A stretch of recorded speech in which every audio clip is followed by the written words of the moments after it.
तैयार हैं? तो आज जो आप सुनेंगे उसको यत्न से मानेंगे, क्विकली घर जाके प्रभु को, प्रभु मेरी हेल्प करना। ओके, चलिए मेरे साथ खोलिए नया नियम।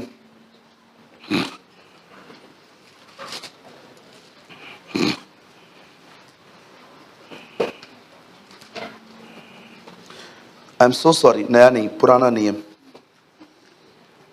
I am sorry. भजन संहिता,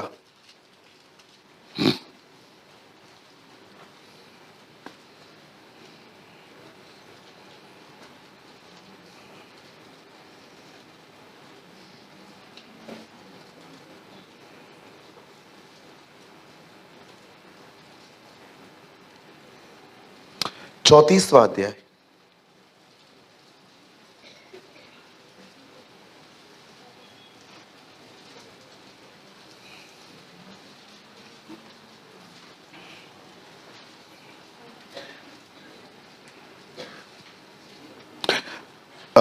भैया आप लगाइए 34 का 19वां वचन। I love this word. यहां लिखा है, धर्मी पर बहुत सी विपत्तियां पड़ती तो हैं, परंतु यहोवा उसको उन सब से मुक्त करता है। Wow, what a word, what a word. अगर मैं यहां पर भी कंप्लीट कर दूं तो भी आप ब्लेस्ड हैं। मुझे कभी कभी लोग समझ में नहीं आता, इतने सिंपल वर्ड्स में वो रेवोल्यूशन क्यों ढूंढते। भैया इसका मतलब क्या होगा। एक आदमी ने लिखा मुझे व्हाट्सएप पे, एक वचन लिखा, क्रोध न करो। बोला इसके ऊपर कोई प्रकाशन बताओ। मेरे कहा इस पे क्या प्रकाशन चाहिए। लिखा है गुस्सा मत कर, मत करना भाई। कभी कभी चीजें बहुत साफ लिखी रहती हैं, फिर भी आप उनको खदेड़ते रहते कि देखो उसमें क्या है। किसी भाई ने मुझे लिखा, यहां लिखा है क्रोध न करो, भैया इसके ऊपर कोई रेवलेशन तो बताओ। मैंने कहा प्रभु मुझे कह रहा है तेरा क्रोध निकालने के लिए तुझे क्रोधी से वो मिलवाएगा। लिसन टू मी, यहां पर लिखा है, many are the affections of the righteous but Jehovah deliver him out of them all. धर्मी पर बहुत सी विपत्तियां तो पड़ती हैं, परंतु यहोवा उसको उन सब से मुक्त करता है। बोलिए उन सब से। सुनिए, कुछ लोग कहते हैं कि अगर आप प्रभु में हो तो आप पे कभी तकलीफ नहीं आएगी। मुझे एक सिंगल स्क्रिप्चर दिखा दीजिए पूरे न्यू टेस्टामेंट में जहां पर यह लिखा है। कितने अजीब बात है ना, एक आदमी धर्मी भी है तो भी विपत्तियों का सामना कर रहा है। अरे धर्मी तो हूं मैं, तो फिर क्यों। आप जानते हो आजकल बहुत लोग कहते हैं कि धर्मी पर कभी प्रॉब्लम नहीं आ सकता। मैं आपको चैलेंज करता हूं, मुझे न्यू टेस्टामेंट में से कुछ दिखाइए जहां पर लिखा है कि मसीहों के पीछे कभी प्रॉब्लम्स नहीं आती। मैं एक परिवार के बारे में आपको बताता हूं जिनसे मैं बाहर मिला, वो मेरे सभा में आए थे। मैं आपको बताता हूं, उन्होंने चर्च जाना बंद कर दिया है, लेकिन वो मेरी सभा में आए थे और मैंने उनको जोड़ा किसी के साथ। मैंने उनसे पूछा क्या बात है, आप चर्च क्यों नहीं जाते। उस बहन का कहना है कि जब मैं प्रभु में आई तो मैं प्रेग्नेंट थी, और प्रेग्नेंट होने के बाद कुछ समय के बाद मेरा बच्चा मर गया। चर्च आके ऐसा क्यों हुआ, चर्च से पहले क्यों नहीं हुआ। आपको पता है यह एक गलत गॉस्पेल प्रीच करने का नतीजा है, जहां पर लोगों को सिर्फ यह बताया जाता है कि खुदा तुम्हें सब कुछ देने आया, पर हम कभी उनको यह नहीं बताते कि तकलीफें आती हैं जिंदगी में। कुछ लोग सोचते हैं अगर आप मसीह बन गए तो मतलब आप एक एंजल से बन गए, बस अब आपको कभी कुछ भी फेस करना नहीं पड़ेगा। शायद आप थोड़ा पीछे जाइए, क्योंकि आप में से बहुत लोग आजकल के मॉडर्न प्रीचर से इंस्पायर्ड है, लेकिन उस सेंट से नहीं जो 17वीं और 16वीं सदी में प्रचार करते थे। आप जाइए, थोड़ा थोड़ा सर्च कीजिए, खुद स्टडी कीजिए। हो सकता है आप में से, क्योंकि देखिए चर्च तो आप 2 घंटा आते हैं, 6 दिन आप यूट्यूब पे पता नहीं किसको सुनते हैं जो आपके ब्रेन को वॉश करते हैं कि मसीह जीवन जो है वो बड़ा आरामदायक जीवन है। एसी चलाओ, कोल्ड ड्रिंक पियो, मैच देखो, ओ प्रभु तुम्हें एंजॉय करने के लिए देने कर आया। पर मैं आपको बताना चाहता हूं, ये मसीह जीवन का सही चित्र नहीं है। अगर कोई व्यक्ति ये कहता है प्रभु तुम्हें आशीष देने आया, मैं उसके खिलाफ नहीं हूं, पर मैं आपको बताना चाहता हूं वो एक इम्बैलेंस व्यक्ति है। वो आपको जिंदगी का दूसरा सिक्का नहीं दिखा रहा। यीशु ने सिक्के को देखकर सिर्फ ये नहीं कहा ये केसर का है, उसने कहा जो केसर का है वो केसर को दो, पर जो खुदा का है वो खुदा को भी दो। जिंदगी में सिर्फ एक ही पहलू नहीं होता। मैं आज सुबह उठा, मैं एक आयत पढ़ रहा था अपने व्यक्तिगत जिंदगी के लिए। याद रखना, मैं प्रचार करने के लिए बाइबल अलग पढ़ता हूं, पर्सनली अलग पढ़ता हूं। एक टाइम ऐसा आता है जब मैं प्रभु को कहता हूं अब जो मैं पढ़ रहा हूं वो मेरे लिए करना, लेकिन एक टाइम ऐसा आता है जब मैं बाइबल पढ़ता हूं, मैं प्रभु को कहता हूं प्रभु मुझे चर्च के लिए खाना दे। मैंने अपनी दोनों स्टडीज अलग करके रखी है, मैं कभी भी मिक्स नहीं करता। अगर मैं कोई टाइम पे पढ़ूंगा तो मैं रेवलेशन ढूंढूंगा चर्च के लिए, लेकिन कोई टाइम ऐसा आता है जब मैं सिर्फ खुद के लिए बाइबल पढ़ता हूं, किसी और के लिए नहीं। मुझे परमेश्वर ने ये बैलेंस करने के लिए सिखाया है। एक दिन मैं एक वर्ड पढ़ रहा था जिसमें लिखा था तुम्हें इस बात से आनंद नहीं करना चाहिए कि तुमने दुष्ट आत्माओं को निकाल दिया, पर तुम्हें इस बात से आनंद करना चाहिए कि तुम्हारे नाम जिंदगी की किताब में, मेमने की किताब में लिखे। मैं देख रहा था, मैं खुश था कि मेरा नाम वहां लिखा था, पर मैं आपको सच बताऊं मेरे अंदर आनंद नहीं था। आई वॉज हैप्पी कि मेरा नाम जिंदगी की किताब में लिखा है, मेमने की किताब, जीवन की पुस्तक को मेमने की किताब भी कहते हैं। लेकिन मेरे अंदर जॉय नहीं था, क्योंकि एक फैक्ट मिसिंग था। मैंने फिर दूसरा वचन पढ़ा जहां लिखा था प्रभु की उपस्थिति में आनंद की भरपूरी है। देखिए बहुत सारी चीजें हैं जो अधूरी होती हैं, लेकिन जब उनके दूसरे तीसरे हिस्से आपको पता चलते हैं तब आपको पता चलता है ओ ऐसा था। यस, प्रभु आपको हर तरह की आशीष देता है, मैं बिल्कुल खिलाफ नहीं हूं। आज स्टार्टिंग के डेज में मैं हर जगह ट्रेन में ट्रेवल करता था, अब मैं ट्रेन में नहीं जाता, अब मैं फ्लाइट में जाता हूं। पर मैं सुविधाओं के खिलाफ नहीं हूं। मुझे ट्रेन 2 दिन में पहुंचाती थी, मुझे फ्लाइट 3 घंटे में पहुंचा देती है, मेरा समय बचता है। अगर आप बोलते हो ब्लेसिंग, मैं ब्लेसिंग के खिलाफ ही नहीं हूं, मुझे चाहिए ब्लेसिंग। लेकिन उस समय क्या, जिस समय लोगों पे तकलीफ आती है और उनको लगता है प्रभु में तो ब्रदर ऐसा तो कभी था ही नहीं। डोंट बी इम्बैलेंस पर्सन, ऐसे न बने जिसको असंतुलित कहा जाता है। आप इस बात को जानिए। इवन चलो आपको लगता होगा भैया ये तो पुराने नियम का हवाला है, चलो ठीक है भैया एक वर्ड लगाइए 1633 गॉस्पेल ऑफ जॉन, यूहन्ना से बता रहा हूं, चलो बस मैं भैया 1633 लगाइए, यूहन्ना की पुस्तक, आप लोग भी खोल सकते हैं भले। देखिए यहां क्या लिखा है। मुझे लगा मैं इस कॉन्सेप्ट को पहले क्लियर करके फिर प्रीचिंग स्टार्ट करूं। मैंने ये बातें तुमसे इसलिए कही है कि तुम्हें मुझ में शांति मिलती है, संसार में तुम्हें कलेश होता है,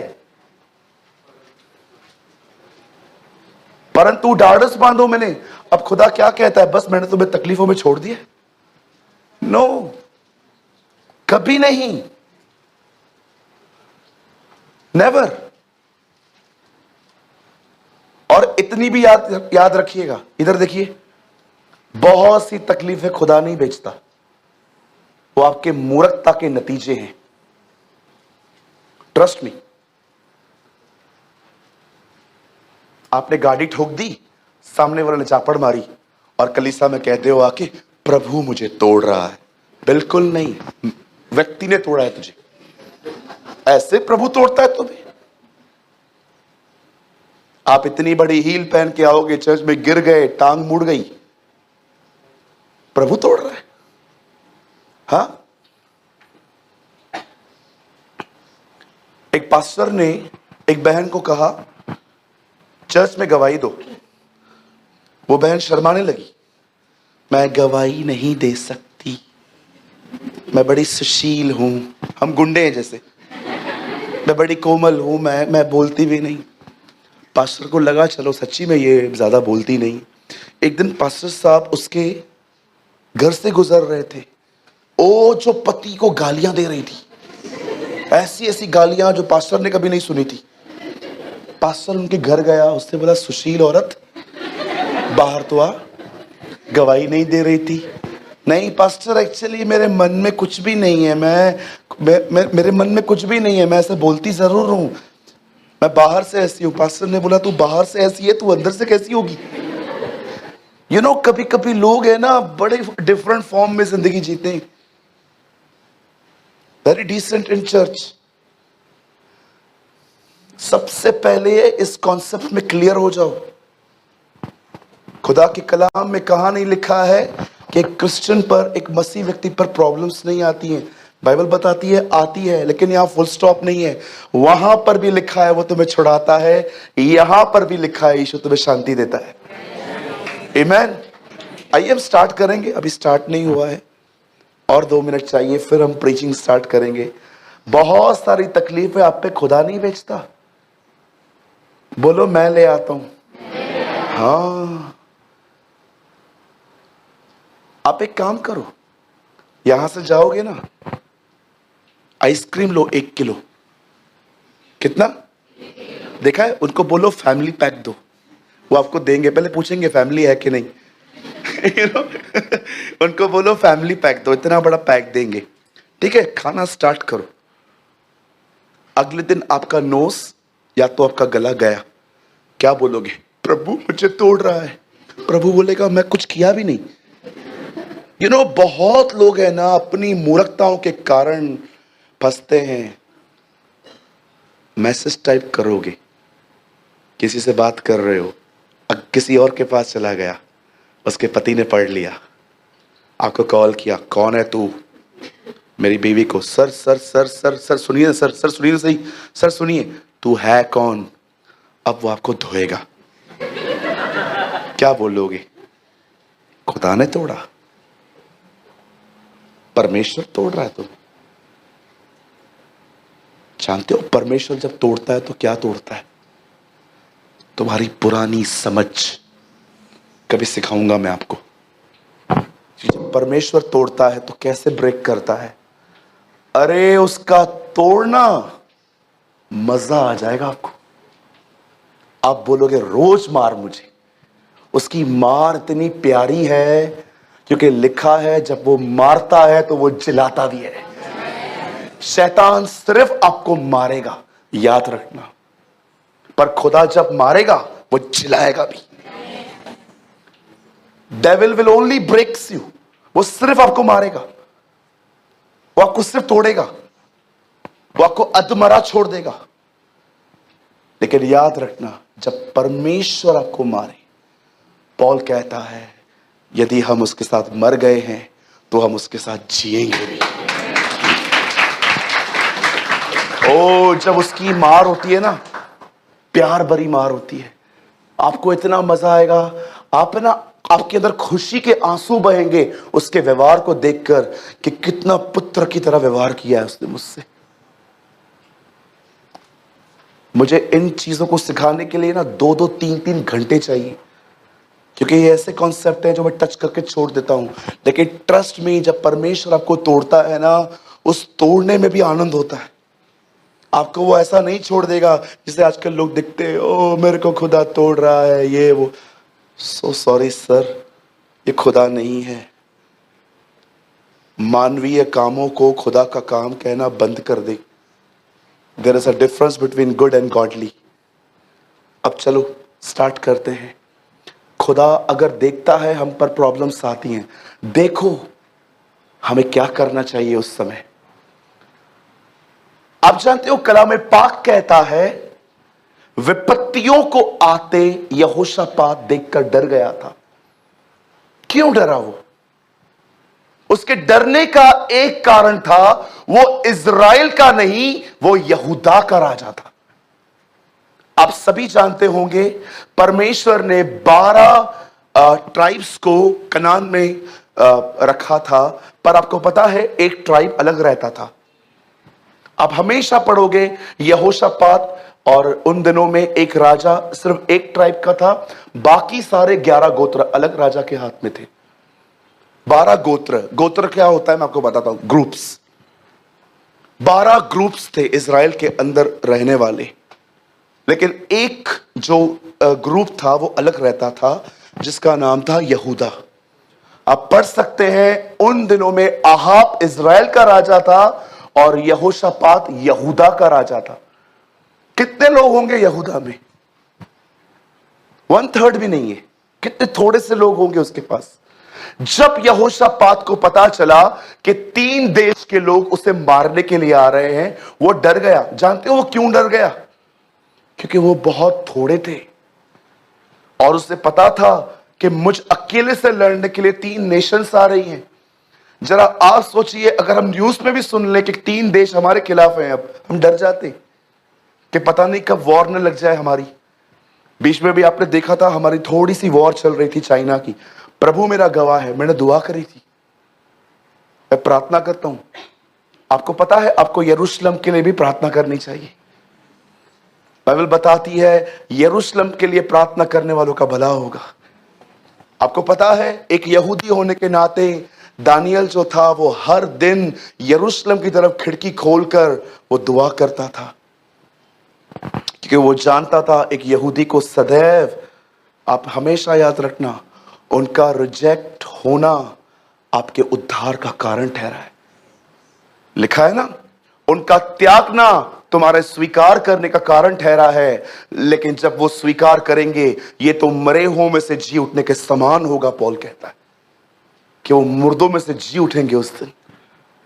आप जानते हो बाइबल बताती है जब यहोशापात जो यहूदा का राजा था, जब उसे पता चला कि 3 देश के लोग उससे चढ़ाई करने के लिए आ रहे हैं, जानते हो वो डर गया। अब देखो उसने एक खूबसूरत काम किया, ऑसम वर्क किया उसने। इस काम को रिवील करना है आज प्रभु के अनुग्रह से। You know the Bible says जब वो डर गया तो उसने क्या किया। चलो मैं आपसे एक बात पूछता हूं, जब गोलायत को देखकर शाऊल डर गया तो उसने क्या किया? पहले इस सवाल का उत्तर दो। यहां पर कौन है जो कह सकता है कि मुझे फ्यूचर के प्रति डर नहीं है? हम सबके अंदर डर है, हम सब डरते हैं। ये हो गया तो वो हो गया तो ये हो गया तो वो हो गया तो।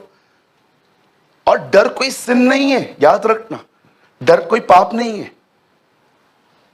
यू नो जब शाऊल ने गोलायत को देखा तब उसने उसे इतना मनन किया, उसके बारे में इतने विचार रखे उसने उसकी इतनी इंफॉर्मेशन।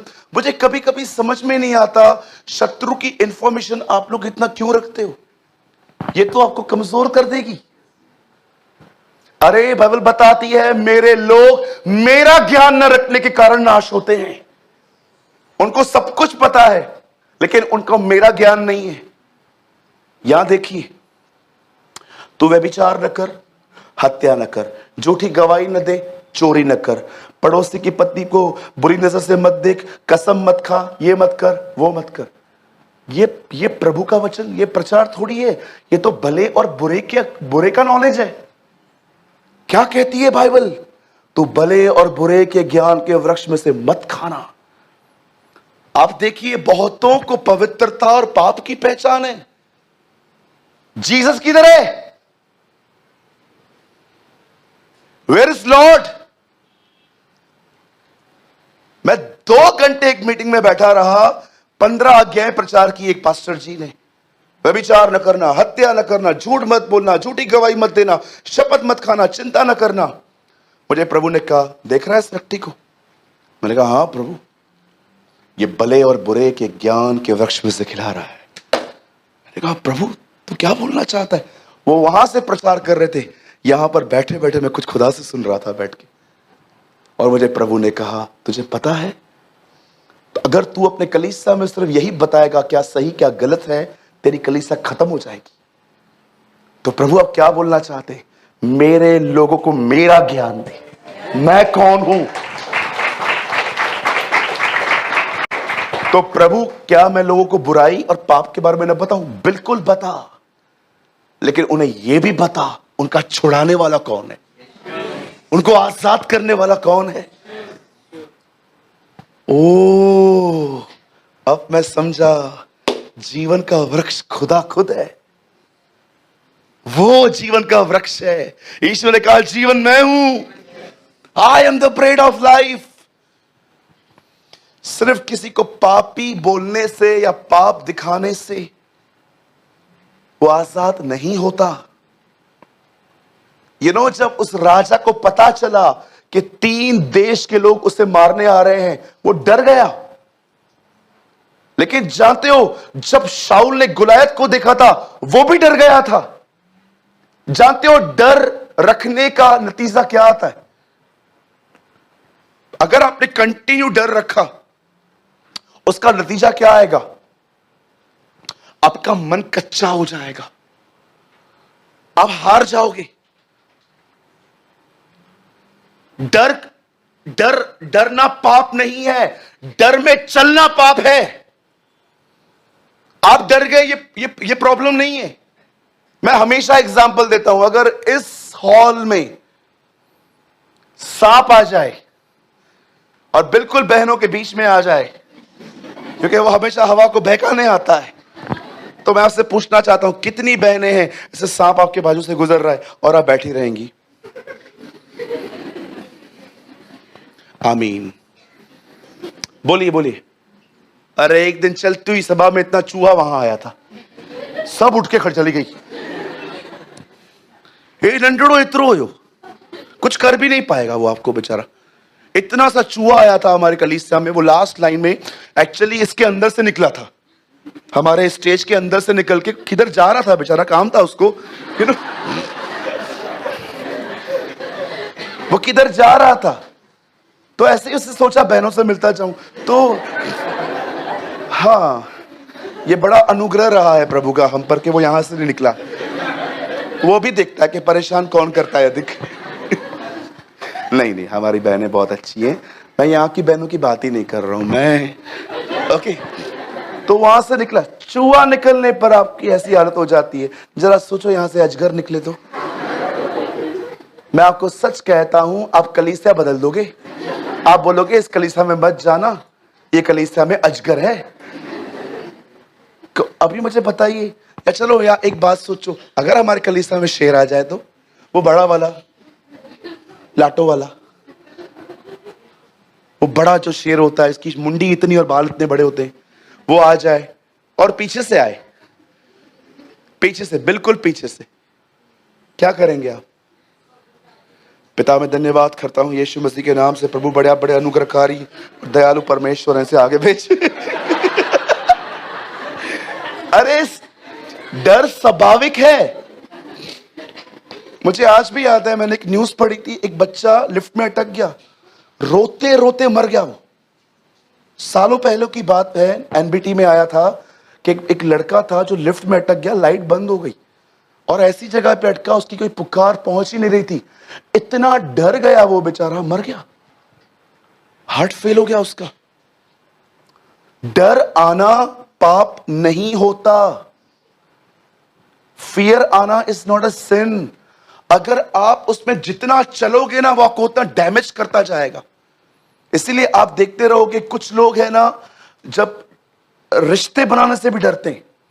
मैंने कितने लोगों को देखा है, आप उनसे कभी फ्री नहीं हो सकते, नेवर। आप कभी उनके सामने फ्री हो ही नहीं सकते।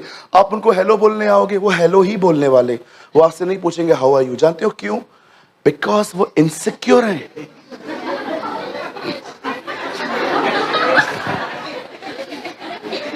भैया इधर क्यों लगाया, उधर लगाना अपनी तरफ।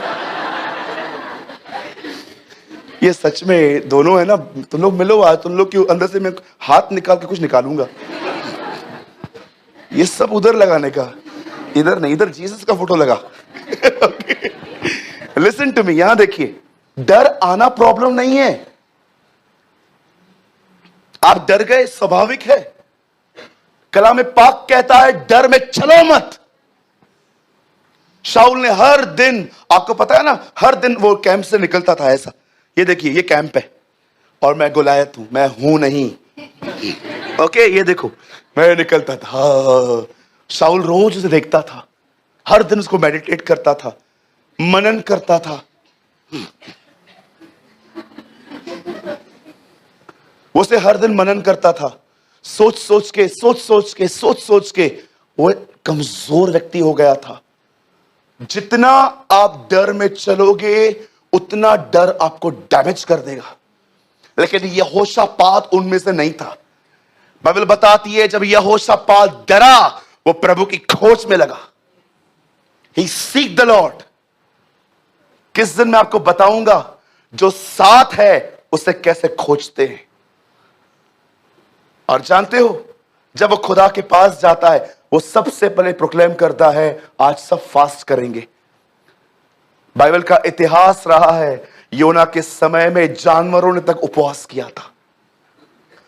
मुझे नहीं पता आप में से कितने लोग फास्टिंग के सिद्धांत में बहुत ज्यादा बिलीव करते हैं। मैं बहुत करता हूं, मैं बहुत बिलीव करता हूं फास्टिंग में। मेरा शरीर अगर मुझे साथ दे मैं 300 के 365 दिन फास्ट करूं, हर दिन रात को खाऊं एक मील बस। लेकिन मैंने देखा है इन दिनों में लव का जो खाने का जो प्यार है इन दिनों में लोगों के अंदर, पिज्जा बर्गर वड़ा पाव ये सब, इसे कोई बुरा नहीं है खाना, लेकिन अगर यही आपका हिस्सा है तो जंक फूड तो खुद आपको बचाए। लिसन यहां देखिए, उसने पहला काम क्या किया, उसने उपवास करवाया। आपको क्या लगता है परमेश्वर आपको भूखे देख के मजे लेता है? आप भूख में मर रहे हो, तू महान है, अनुग्रहकारी है, जल्दी कर, दयालु प्रभु। आपको क्या लगता है परमेश्वर आपके भूखे लेके के आपको मजे रखता है? आप जानते हो भूख में हालत किन की खराब होती है? जो भूख में खुदा के साथ नहीं बैठते। अगर आप उपवास में हो और आप प्रार्थना नहीं कर रहे हो, आपको आपका स्टमक परेशान कर देगा, आपको सारी डिशेस याद आएंगी और बकायदा इमेजिन होगा कि पिज्जा के ऊपर चीज ज्यादा डाल रही है। मुझे आज भी याद है, मेरे को हर फास्टिंग में पाव भाजी याद आती है। मैंने प्रभु से कहा प्रभु इतनी सारी डिशेस है, पाव भाजी क्यों? प्रभु ने कहा तूने बहुत बार ये बात बताई है, उससे पकड़ ली है तेरी बात, इसलिए वो वही ले आता है तेरे सामने। कई बार आप देखिए फास्टिंग के अंदर आप प्रभु के साथ नहीं बैठते हो। खुदा याद रखना आपके भूखे रहने से वो मजे नहीं लेता। फास्टिंग एक साइन है, I am sincere Lord, I love you more than my food, more than my desires. उपवास एक सिंसियरिटी है। उपवास का भूख से सब कुछ नहीं है। जब आप उपवास रखते हो ना, आप प्रभु को ये दिखाते हो, प्रभु देख खाने जीने के लिए खाना जरूरी है, लेकिन आज वो मैंने त्यागा है तुझे दिखाने के लिए कि खाने से पहले तू जरूरी है। That's is a fasting Lord. ये उपवास होता है। उपवास सिर्फ ये नहीं होता कि आप खाना छोड़ के घूमो फिरो। याद रखना जो लोग फास्टिंग में प्रभु के साथ नहीं बैठते, घूमते फिरते हैं, या आप जॉब वाले हो, सुबह थोड़ा टाइम स्पेंड करके नहीं जाते, आप फास्टिंग नहीं कर रहे हो, यू आर इन डाइटिंग। अगर आप उपवास करते हो और खुदा के साथ नहीं बैठते, ये आपका वेट रिड्यूस करेगा, लेकिन स्पिरिचुअली आपको कोई ब्लेसिंग नहीं मिलेगी। इसीलिए मेक श्योर, मैंने हमेशा उपवास उन दिनों में किए जिन दिनों में मुझे काम से छुट्टी होती थी। मैं हर दिन उपवास करता था जिस दिन मुझे छुट्टी होती थी, क्योंकि मुझे पता है छुट्टी के दिन बाहर निकलना ही नहीं है, सारा दिन घर पे बैठा हूं। खुदा में मन लगना जरूरी है। बोलिए उपवास। ऐसे करो, ऐसे ऐसे बोलो, उपवास। उपवास का मतलब है आज मैं यहां नहीं हूं, आज ऊपर हूं। उपवास, दैट्स कॉल्ड फास्टिंग। पता नहीं कौन पाखंडी था, एक प्रचारक, वो कहता था फास्टिंग की जरूरत ही नहीं है, जीसस ने तुम्हारे लिए सब पूरा कर दिया है। मैंने प्रभु से प्रार्थना की, एक दिन इससे मुझे मिला, एक बार मुझे इससे मिला, कैसे लोग हैं ना आजकल, वर्ड का वर्ड, सिद्धांत का सिद्धांत ही निकाल देते हैं बाइबल में से, क्योंकि उनको ये सब पता नहीं है। कितने सारे टॉपिक्स हैं मैंने टच भी नहीं किए आज तक, क्योंकि मुझे पता है मुझे उसके बारे में कुछ पता ही नहीं है ठीक से, मैं कुछ भी बोलूं। कई लोग आके मुझे पूछते हैं, भैया मैंने ड्रीम देखा, मैंने विजन देखा, मैंने दर्शन देखा, मैंने सपना देखा। मैं उनको बताता हूं, बताइए बताइए क्या देखा। और कुछ तो बड़े अजीब होते हैं, कुछ समझ में आते हैं, हाँ बिब्लिकल हैं, कुछ लोग तो पता नहीं क्या क्या बोलते हैं। मैं हमेशा लोगों को कहता हूं, सर माफ करिए मुझे नहीं पता। मुझे इस बात से कोई दिक्कत नहीं है कि कुछ लोग मुझे स्पिरिचुअल न समझे, चालेल चलता है, बिल्कुल चलता है। एंड यू नो, कभी कभी कुछ लोग ऐसे भी होते हैं, उनका कोई सवाल नहीं है, फिर भी पूछेंगे इसका मतलब तो बताइए। आपको नहीं पता है, पता तो है, फिर भी आप बताइए। क्या टाइम पास है। द बाइबल सेज, जब यहोशापात को पता चला कि 3 देश के लोग चढ़ाई करने के लिए आ रहे हैं, वो डर गया। डरने के बाद लिखा है वो प्रभु को ढूंढने लगा। और देखिए प्रभु की खोज कैसे की उसने। मुझे नहीं लगता कि यहोशापात से कोई ज्यादा आपको बाइबल में सिखा सकता है कि परमेश्वर की खोज क्या होती है। मुझे नहीं लगता कि बाइबल में कोई ऐसा चैप्टर है जिसमें यह एक्सप्लेन किया गया है। इवन जीसस ने भी कहा, ढूंढो तो तुम पाओगे, सीख। जानते हो उससे पहले पहले क्या किया? बोलो उपवास। उपवास में रहने के बाद वो सीधा खुदा के पास जाता है और उसको सबसे पहले पास की बातें बताता है। क्या तू इब्राहिम का मित्र नहीं? क्या तुम दोनों दोस्त नहीं थे? क्या तू भूल गया है हम उसके ही वंशज हैं? कितने लोग हैं यहां पर, मुझे बताएं। कभी कभी आप दुआ में ये कहते हो, ऐ हमारे पितरों के परमेश्वर। मैं कई बार कहता हूं, the God of Abraham, Isaac and Jacob. सबसे पहले वो उसे बताता है। यहां देखिए सब, यहां देखिए सब, यहां देखिए सब, कोई ध्यान न भटकाए अपना। See how to seek the Lord. भजनकार कहता है, जब तक यहोवा निकट है उसे खोजो। बिली ग्राहम ने कहा, ढूंढो उसे। आप जानते हो यहोशापात ने सबसे पहले उपवास किया। उपवास के बाद उसने परमेश्वर को याद करवाया इतिहास कैसा था। मैं आपसे पूछना चाहता हूं, कितने लोग हैं कि परमेश्वर के किए गए कामों की चर्चाएं करते हैं दुआओं में?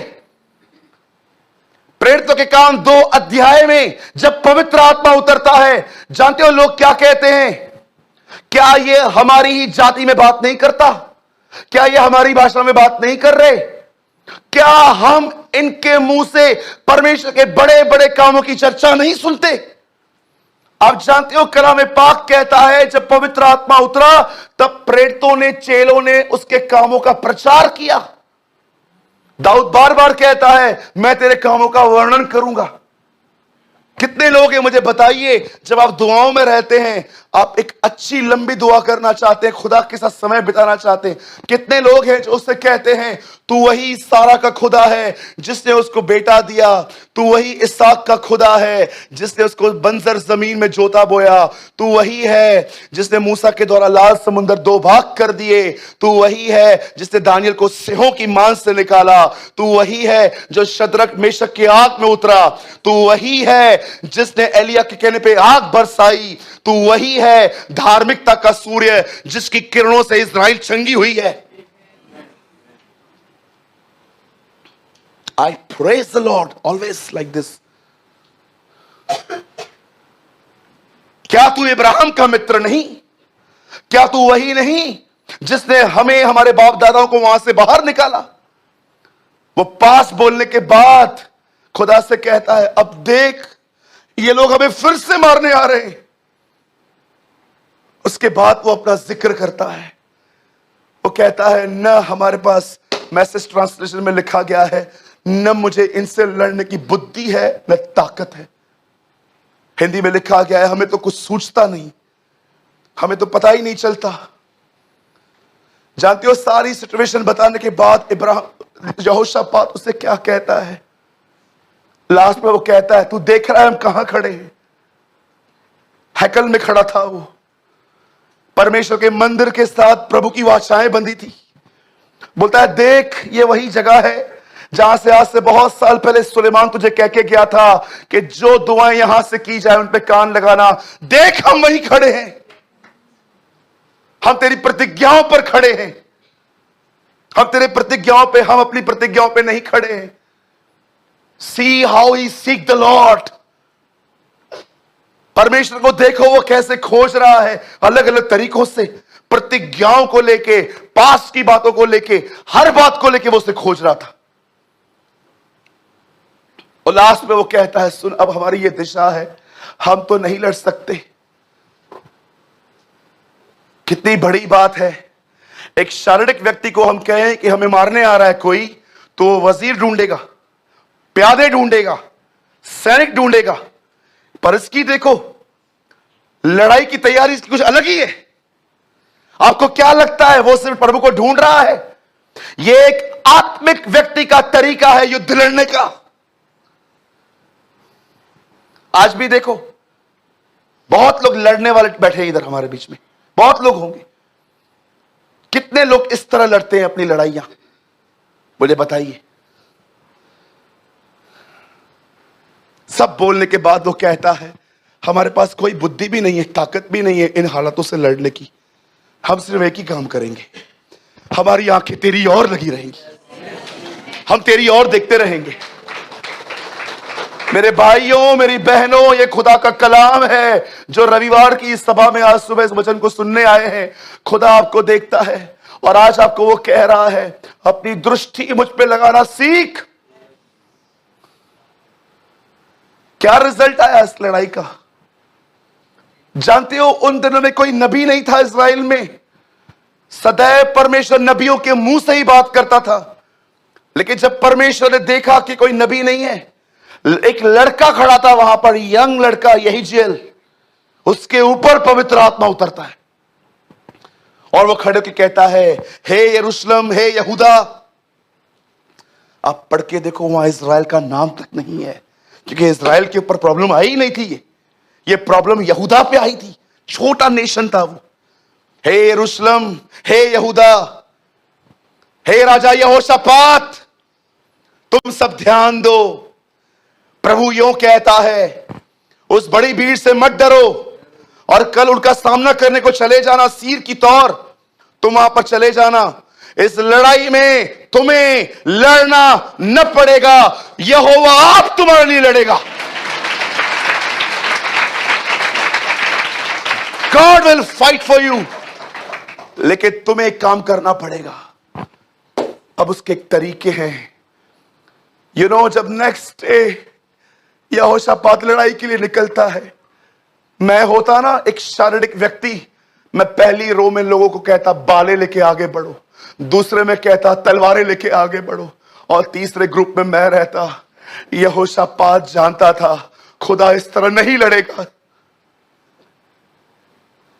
ये एक ऐसी लड़ाई है जिसमें दिखाया गया है क्या होता है जब आप परमेश्वर के तरीकों से लड़ाइयां लड़ते हैं। एक आगे ग्रुप चल रहा था जिनका नाम था गवैये। वो आगे आगे चल रहे थे और कह रहे थे प्रभु भला है, उसकी करुणा सदा की है।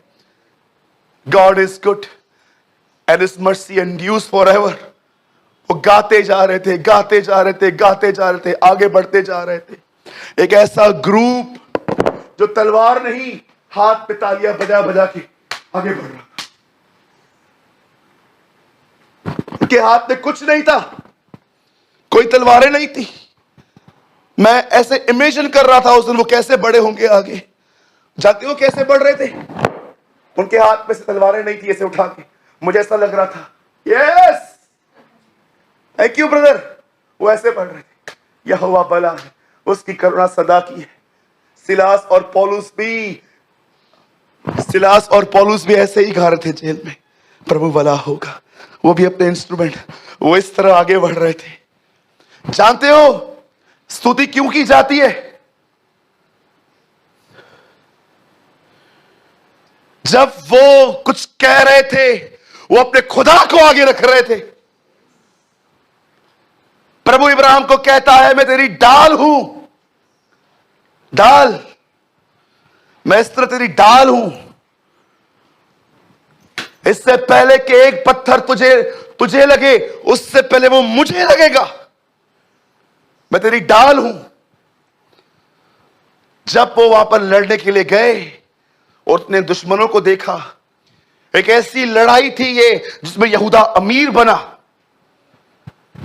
इस लड़ाई में खुदा ने उन्हें अमीर कर दिया। जब वो वहां पर गए, उनके बीच में कुछ मिसअंडरस्टैंडिंग्स हो गई थी। वो भड़क गए थे एक दूसरे के ऊपर और उन्होंने एक दूसरे के गले काट दिए थे। वो लड़ने गए थे, पूरी प्रजा वहां पर मरी पड़ी थी। अब जानते हो, ये लोग जो लड़ने वहां ये सब देखे, इन्होंने हर एक के बदन पर जो गोल्ड और सिल्वर था वो उन्होंने निकाल दिया। कलाम में पाक कहता है वो इस युद्ध में अमीर बने। आज मैं आपसे पूछना चाहता हूं, क्यों खुदा इस बंदे की लड़ाई में शामिल हुआ? जानते हो क्यों? क्योंकि उसने शामिल किया। वो इसीलिए शामिल हुआ। वो आपकी लड़ाइयों में शामिल क्यों नहीं होता? क्यों आपके दुश्मन आज भी आपके दुश्मन बने हुए हैं? वो आपके मित्र क्यों नहीं बनते? क्योंकि तुम उसे शामिल नहीं करते। खुदा उनकी तरह नहीं है जो बगैर बुलाए आपके युद्धों में शामिल होंगे। He is a most decent and amazing gentleman. वो जानता है वो विदाउट इनविटेशन कहां नहीं आता। इसीलिए बाइबल का पहला मिरेकल ऐसा रिकॉर्ड हुआ है काना नगर में। वहां लिखा है उसे न्योता मिला था, उसे इनवाइट किया गया था।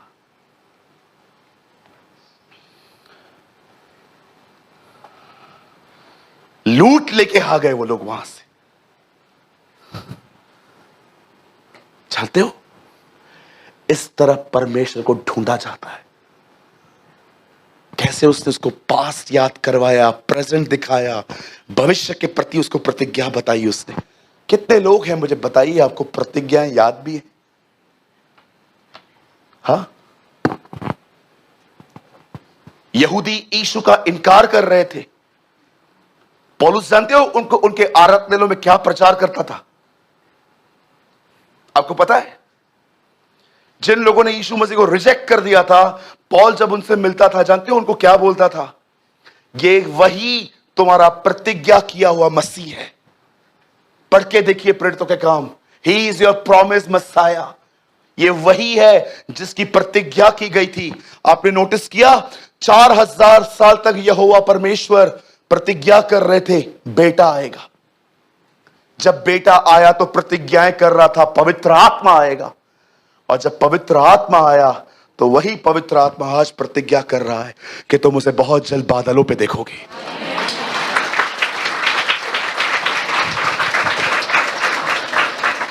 ये प्रतिज्ञा करते हैं, प्रतिज्ञा। पुराने लोगों की एक लास्ट रेवोल्यूशन बोल के मैं खत्म करना चाहता हूं। आपको पता है पहले प्रतिज्ञा आई थी, व्यवस्था नहीं आई। पढ़िए 3:15 घर जाके उत्पत्ति। एक वंश में से एक पैदा होगा, तू उसकी एडी को तो डसेगा, ये ट्रू है, वो डैमेज तो होगा, लेकिन वो भी तुझे मार देगा। आपको पता है पुराने नियम में सबसे पहले कानून नहीं, सबसे पहले प्रतिज्ञा आई। उसके बाद कुछ सालों के बाद 10 आज्ञाएं आई, पर अंत में क्या हुआ? वापस प्रतिज्ञा स्टैब्लिश की गई। परमेश्वर ने मसीह को भेजा। इसीलिए पौल कहता है, तुम यह बात जानते हो, जो प्रतिज्ञा परमेश्वर ने हमें दी व्यवस्था 430 साल के बाद भी उसका उल्लंघन नहीं कर पाई। परमेश्वर ने अंत में वापस अपनी प्रतिज्ञा स्टेबल की, अपने बीच, हमारे बीच में अपने पुत्र को भेजा जिसकी प्रतिज्ञा उसने की थी। जानते हो प्रतिज्ञा क्या होती है?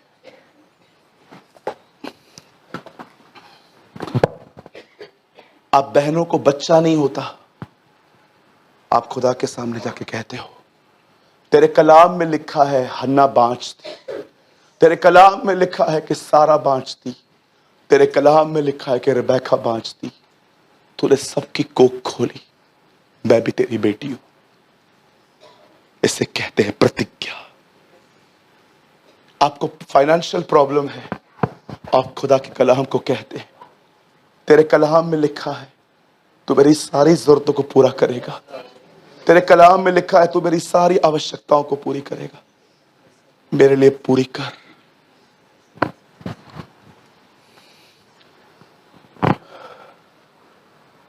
प्रतिज्ञा। कलाम पाक कहता है अपने आशा के अंगीकार को दृढ़ता से थामे रहो, क्योंकि जिसने प्रतिज्ञा की है वह सच्चा है। जानते हो मैं कौन सी प्रतिज्ञा लेके हर दिन उसके पास जाता हूं? मैं उसको हमेशा कहता हूं, तूने कहा है मैं आत्मा नाप नाप के नहीं दूंगा, जितना तू ले सकता है ले। मैं उसको बोलता हूं हियर इज माई लाइफ, पर मुझे किसी को नहीं दिखाना मैं स्पिरिचुअल हूं, मैं तेरे करीब आना चाहता हूं। जैसे लिखा है यूहन्ना लास्ट टाइम जब वो तू प्रभु भोज ले रहा था, कभी कभी हम मम्मी के स्टमक में सो जाते पलंग पे। कभी देखा है मम्मी ऐसे सोई रहती है, हम उसके पेट के ऊपर से सोए रहते। कभी कभी माँ के पेट को हम तकिया बना देते हैं। कभी कभी हम देखो घर पे रहते हैं तो ऐसे ही कहाँ भी बैठ जाते हैं, माँ सोएगी उसके पैर पे सो जाएंगे। जब लास्ट टाइम जॉन ने, आपको पता है ऐसे प्रभु भोज किस समय लिखा है, वो जीसस की छाती पे से लेटा हुआ था। इसलिए पतरस कहता है जब उसने कहा तो में से एक मुझे पकड़वाएगा, पतरस उसको बोलता है पूछना कौन है वो, क्योंकि उसके करीब था। आप पढ़ के देखो, पतरस उसे पूछता है, बोलता है पूछ तो कौन है। पतरस जानता था शायद मुझे ना बताए पर इसे बताएगा, क्योंकि उसके करीब है। मैं खुदा से हमेशा कहता हूं, खुदा मैं तेरे बोझम के करीब रहना चाहता हूं।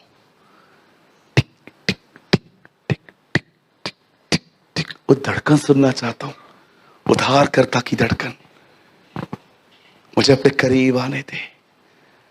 मैं प्रतिज्ञाओं को लेता हूं क्योंकि बाइबल साफ कहती है वह अपने वचन का इनकार नहीं कर सकता। जब आप उसे ये कहोगे ना ये आपने लिखा है, क्योंकि आपने कहा जमीन टल जाएगी, आसमान टल जाएगा, परंतु मेरे मुंह से निकली गई कोई बात नहीं टलेगी। तो तूने कहा है ना, ये देख तेरे कलाम में लिखा गया है ऐसा, और बाइबल बताती है वह अपना इनकार नहीं कर सकता। वो कहेगा यस ये लिखा है और ये मुझे करना पड़ेगा, ये मुझे करना पड़ेगा। Come on be mature. तू सब जानता है, ये बोलना बंद करके अब उसकी प्रतिज्ञाओं को प्रोक्लेम करना सीखो।